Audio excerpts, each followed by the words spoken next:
오늘 우리에게 주시는 하나님의 말씀은 시편 60편 1절에서 12절 말씀입니다. 하나님이여, 주께서 우리를 버려 흩으셨고 분노하셨사오나 지금은 우리를 회복시키소서. 주께서 땅을 진동시키사 갈라지게 하셨사오니 그 틈을 기우소서. 땅이 흔들림이니이다. 주께서 주의 백성에게 어려움을 보이시고 비틀거리게 하는 포도주를 우리에게 마시게 하셨나이다. 주를 경외하는 자에게 깃발을 주시고 진리를 위하여 달게 하셨나이다.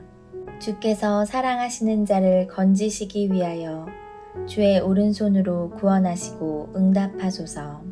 하나님이 그의 거룩하심으로 말씀하시되 내가 뛰놀리라. 내가 세겜을 나누며 숫꽃 골짜기를 측량하리라. 길르앗이 내 것이요 므낫세도 내 것이며 에브라임은 내 머리의 투구요 유다는 나의 규이며 모압은 나의 목욕통이라. 에돔에는 나의 신발을 던지리라. 블레셋아, 나로 말미암아 외치라 하셨도다. 누가 나를 이끌어 견고한 성에 들이며 누가 나를 에돔에 인도할까?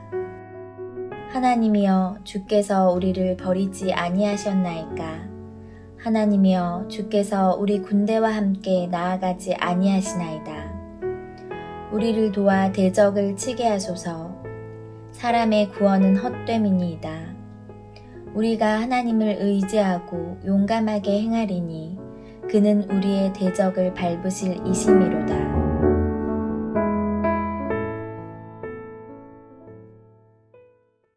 오늘 본문의 시편인 60편 위의 표절을 보면 다윗이 아람 나하라임과 아람 소바와 싸우는 중에 요압이 돌아와 에돔을 소금 골짜기에서 쳐서 12,000명을 죽인 때라고 기록이 되어 있습니다. 하지만 다윗은 자기의 군사들이 에돔과 싸워 이러한 엄청난 승리를 거두고 있는 것을 아직 모르는 상태였습니다. 왜냐하면 초반에 에돔의 공격으로 피해를 입었던 적이 있기 때문이고, 지금 현재로서 다윗은 북쪽의 아람 소바와 싸우고 있었기 때문에 주력 부대는 모두가 북쪽에 이동해 있었기 때문이었습니다. 그런데 그 틈을 타서 에돔이 유다 남부 지역을 공격하고 있다라는 소식을 듣게 된 것입니다. 이 전쟁은 결과적으로는 하나님의 도우심으로 다윗의 부하 요압이 에돔 군사 12,000명을 이기는 대승을 이루었습니다. 하지만 다윗은 아직 이 소식을 접하지 못한 상태였던 것입니다. 이때 다윗이 어떠한 기도를 드리는가를 우리가 보게 되면 우리도 앞으로 우리의 앞날을 아직 알 수 없는 상황에서 하나님 앞에 어떠한 기도를 드려야 되는가를 배우게 됩니다. 오늘 본문의 첫 절인 시편 60편 1절을 보겠습니다. 하나님이여, 주께서 우리를 버려 흩으셨고 분노하셨사오나 지금은 우리를 회복시키소서. 여기에 보면 하나님이 우리를 흩으셨다라고 했습니다. 2절도 봅니다. 주께서 땅을 진동시키사 갈라지게 하셨사오니 그 틈을 기우소서. 땅이 흔들림이니이다. 하나님께서 땅을 진동시키셔서 갈라지게 하셨다라고 했습니다. 즉 다윗의 고백은 고난은 하나님의 허락하심에서 시작된다라는 것이었습니다. 이 말은 어떻게 보면 거부감을 줄 수 있는 말입니다. 하나님은 분명 사랑의 하나님이시고 인자한 분이신데 하나님께서 고난을 주셨다 이렇게 말할 수 있는가라는 것입니다.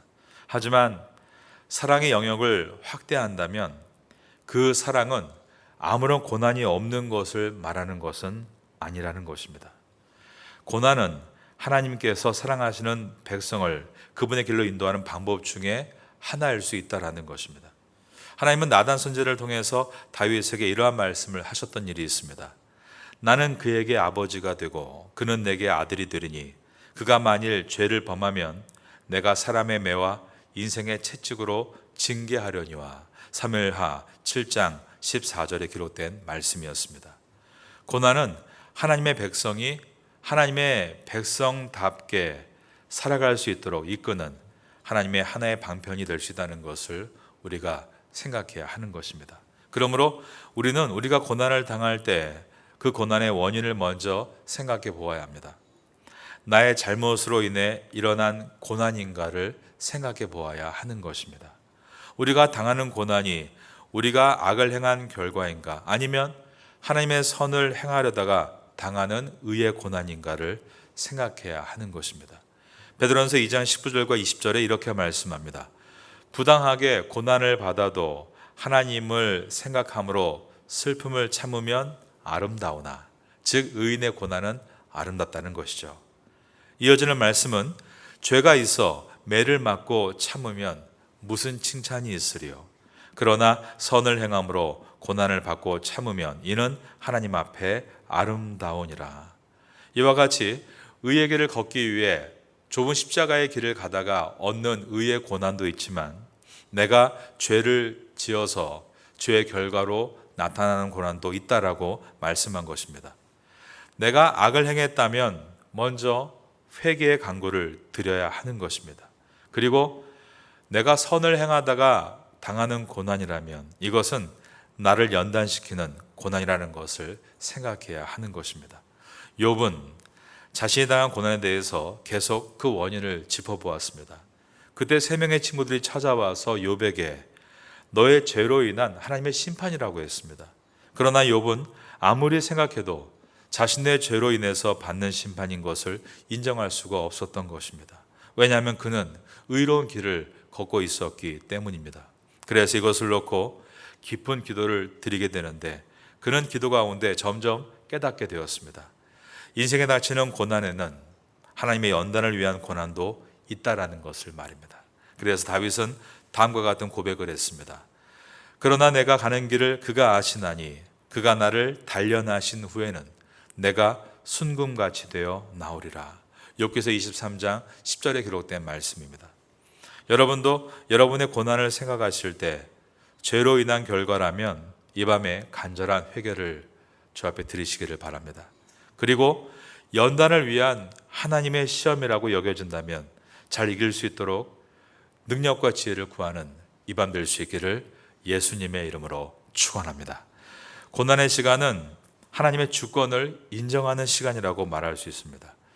1절에서 다윗은 이렇게 고백하고 있습니다. 하나님이여, 주께서 우리를 버려 흩으셨고 분노하셨사오나. 3절에서는 주께서 주의 백성에게 어려움을 보이시고 비틀거리게 하는 포도주를 우리에게 마시게 하셨나이다. 우리가 겪는 모든 고난의 원인이 하나님께 있습니다. 이 고백은 하나님을 원망하려는 의도가 아닙니다. 모든 일의 주관자가 하나님이시기에 현재 당하는 이 모든 고난의 원인도 하나님의 허락 속에 있는 것입니다. 그분의 주권을 인정하는 기도였습니다.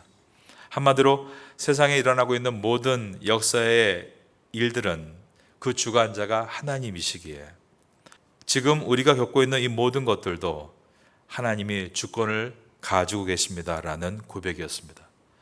현재 자기들이 당한 고통도 하나님이 없애주실 수 있는 것이지만 이것을 허락하셨다면 주님의 주권 안에서 어떠한 은혜로 우리를 인도하시는 것이다. 그분의 섭리를 고백한 것입니다. 우리도 마찬가지입니다. 우리가 고난 한가운데 있을 때 바라보아야 하는 것은 하나님의 주권입니다. 하나님께서 이것을 우리에게 허락하셨을 때는 우리에게 원하시는 것이 무엇인가를 돌아봐야 하는 것입니다. 그것이 죄악의 문제라면 회개해야 되는 것이고, 연단의 문제라면 잘 이길 수 있도록 지혜와 능력을 구해야 하는 것입니다. 고난은 우리의 주권에 있는 것이 아니라 하나님께 있음을 고백하는 시간이 바로 고난을 지날 때 우리의 태도입니다. 이제 다윗은 이 고난을 벗어나기 위해서 하나님께 간구하기를 시작합니다. 다윗은 하나님과 우리와의 특별한 관계를 먼저 고백합니다. 그것은 2개의 단어로 표현되는데, 첫째가 4절에 경외합니다라는 것이고, 둘째가 5절에 우리를 사랑하십니다라는 것입니다. 4절과 5절을 보겠습니다. 주를 경외하는 자에게 깃발을 주시고 진리를 위하여 달게 하셨나이다. 주께서 사랑하시는 자를 건지시기 위하여 주의 오른손으로 구원하시고 응답하소서. 다윗은 우리가 주님을 경외한다라고 했고, 다윗은 주님은 우리를 사랑하십니다라고 고백했습니다. 경외와 사랑은 특별한 관계를 나타내고, 이것은 한편의 일방적인 행동이 아니라 상호 행동이 전제됨을 보여주고 있는 것입니다. 경외하다는 하나님에 대한 백성의 행동이고, 사랑하다는 백성에 대한 하나님의 행동인 것입니다. 여러분, 하나님과 성도의 관계는 성도는 하나님을 경외하는 것이고 하나님은 성도를 사랑하는 것입니다. 이 관계를 기초로 나아가면 우리의 기도는 반드시 응답을 받게 되는 것입니다. 다윗이 간구했을 때 하나님께서 응답해 주십니다. 하나님의 첫 마디는 놀랍습니다. 내가 뛰놀리라. 6절 말씀입니다. 하나님이 그의 거룩하심으로 말씀하시되 내가 뛰놀리라. 내가 세겜을 나누며 숫꽃 골짜기를 측량하리라. 내가 뛰놀리라.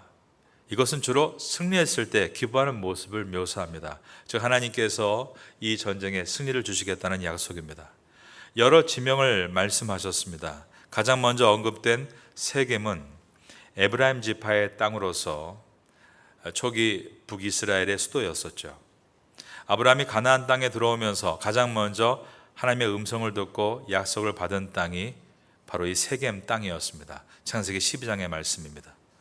요셉이 묻힌 땅이기도 하고 언약을 갱신한 장소이기도 한 곳이 세겜이었습니다. 6절은 아수르에게 멸망당한 북이스라엘의 영토를 하나님이 직접 회복시키시리라 라는 미래의 약속으로도 이해할 수 있는 것입니다. 나누다와 측량하다 모두가 땅을 분배하는 것과 관계된 동사로서 이러한 의도를 뒷받침해 주고 있습니다. 미래에 하나님께서 그 땅을 다시 차지하게 해주시리라. 7절에서 8절에도 일련의 지명들이 계속 등장합니다. 길르앗과 므낫세가 나오는데 요단 동쪽 땅 전체를 의미합니다. 유다와 에브라임은 요단 서편, 그러니까 예루살렘에 있는 지역, 그 땅 전체를 가리킵니다. 그리고 에브라임이 하나님의 투구로, 유다는 홀로 표현되고 있는데 7절의 말씀입니다. 길르앗이 내 것이요 므낫세도 내 것이며, 그 다음 보니까 에브라임은 내 머리의 투구요 유다는 나의 규이며, 여기서 하나님께서 에브라임을 내 머리의 투구라고 하신 것은 에브라임 북이스라엘을 군사의 도구로 쓰시겠다는 것이고, 유다는 나의 규, 하나님의 홀이라고 표현한 것은 유다를 통치의 도구로 사용하시겠다는 뜻이었습니다. 7절은 이와 같이 하나님께서 이스라엘을 끝까지 붙드시겠다는 약속이 들어있고, 8절에는 이스라엘 주변 나라들인 모압과 에돔과 블레셋이 언급되어 있습니다.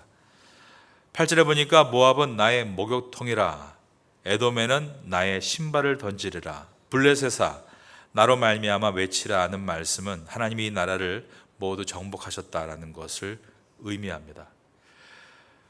이와 같이 하나님께서 모든 나라의 주권자가 되셔서 그들을 다 통치하신다라고 말씀하실 때 다윗은 하나님 앞에서 왜 우리를 버려두셨는가에 대한 탄식을 합니다. 10절의 말씀입니다. 하나님이여 주께서 우리를 버리지 아니하셨나이까. 하나님이여 주께서 우리 군대와 함께 나아가지 아니하시나이다. 전쟁은 왕이신 하나님이 이끄셔야 되는데 왜 우리를 버려두셨느냐라는 신앙적인 질문입니다. 우리의 기도는 이러한 신앙적인 기도가 있어야 됩니다. 하나님의 사람으로 의의 길을 걷는다. 의의 길을 걸음에도 불구하고 고난이 온다. 이 고난을 어떻게 신학적으로 해석해 나아가야 되는 것인가? 하지만 안타깝게도 많은 사람들은 이러한 신학적인 고민을 하지 않습니다. 항상 말씀 듣고 아멘 외치면서 하나님께 복받기를 원합니다. 아멘. 하나님께서 나에게를 축복하시길 원합니다. 아멘. 항상 하나님께서 내 편이 되어야 한다는 기복신앙으로 간다는 것입니다. 그러나 우리는 하나님 편에 내가 서야 한다는 바른 신학을 위해 걸어가야 합니다. 내 편이 되어야 된다라는 내 중심의 기복이 아니라 내가 하나님 편으로 가야 한다라는 바른 신학을 붙들어야 하는 것입니다. 다윗은 이 신학적인 문제를 해결하고 있는 것이었습니다. 하나님의 편에서 당신과 함께 걸어가는 우리에게 왜 고난이 있는 것입니까? 라고 묻고 있었습니다. 그러므로 하나님은 당연히 우리를 도우셔야 한다. 11절입니다. 우리를 도와 대적을 치게 하소서. 사람의 구원은 헛된 민이다. 다윗은 이 전쟁에서 우리가 승리할 수 없다라는 불확실성에 놓여 있었습니다. 그러나 다윗은 이 문제를 놓고 하나님 앞에 깊이 기도하며 하나하나를 신학적으로 따져보았습니다. 우리는 지금 어느 편에 있는가? 만약에 우리가 하나님 편이 아닌 것에 있다면 회개해야 한다. 그리고 나서 우리가 정말 하나님 편에 서 있다면 그때는 당당하게 부르짖어야 한다. 우리를 도와 대적을 치소서. 사람의 구원은 헛됨이니이다. 하나님은 이 다윗의 기도를 듣고 계셨습니다. 다윗은 알지 못했습니다. 이 전쟁의 결과에 대해서. 그러나 우리가 보고 있는 것처럼 이 전쟁은 마지막에 하나님께서 에돔을 소돔 골짜기에서 1만 2천 명을 쳐 무찌르심으로 전쟁에 승리하는 놀라운 은혜를 얻게 되었습니다. 다윗은 이 소식을 듣고 고향에 돌아갈 때 이러한 은혜를 얻었을 것 같습니다. 하나님은 모든 것의 주권자가 되시고 우리가 하나님 편에 바르게 선다면 반드시 승리를 주시는 분이시다. 이것을 깨닫고 다윗은 돌아갈 수 있었던 것입니다. 여러분 인생 가운데 어떠한 골짜기에 어떠한 문제가 있다 할지라도 우리는 거기에서 먼저 신앙적인 문제를 붙들어야 됩니다. 그것은 내가 하나님 편에 있는가 하는 것입니다. 그것이 아니라면 회개해야 합니다. 그리고 그 길을 돌이켜야 됩니다. 그리고 나서 다시 주 앞에 담대하게 부르짖는 것입니다. 하나님, 내가 당신의 자녀로 하나님과 함께하는 사람인데 나에게 당한 이 고난에 대해서 하나님께서 역사하셔서 문제를 해결하여 주시옵소서. 간절히 기도할 때 다윗에게 놀라운 응답으로 하나님께서 만나 주신 것처럼 우리의 모든 인생에도 놀라운 은혜로 만나 주실 것을 믿습니다. 인생 가운데 많은 문제가 있다 할지라도 다윗과 같이 하나님 편에 서심으로 승리할 수 있는 선도가 될 수 있기를 예수님의 이름으로 축원합니다.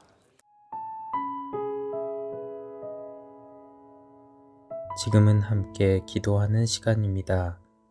3월의 공동 기도 제목은 첫째, 말씀과 기도의 자리에 서게 하소서. 둘째, 사랑과 섬김의 자리에 서게 하소서.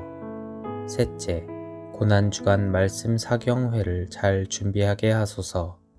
넷째, 부활주일 세례 예식을 잘 준비하게 하소서. 말씀을 붙잡고 기도하는 귀한 시간 되시기를 소망합니다.